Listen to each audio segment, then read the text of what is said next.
Sino na naka-encounter ng ganitong brand? So maglinis tayo ng floor mounted Winia.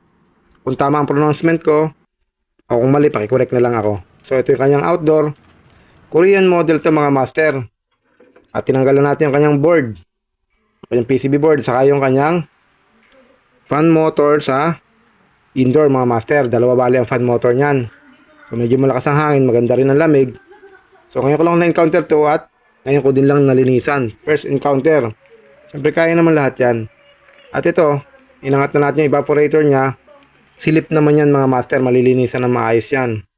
So same din lang halos sa mga floor mounted, ang mahirapan ka lang yung magbaklas.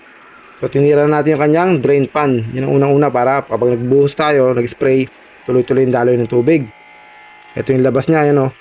Malakas ang pressure natin mga master. So tanggal talaga ang bara. At nag-spray na tayo sa ating evaporator, sa harap lang muna.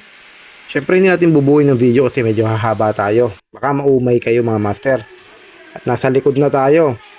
So may mga nozzle tayo, kompleto, mahaba, maiksi, naka-bend, naka-L, naka-U. So may mga pandukot tayo kaya walang problema. Tayo na nga. Tapos na tayo sa cleaning mga master. Naikabit na rin yung board niya mga master. So okay na, testing na to.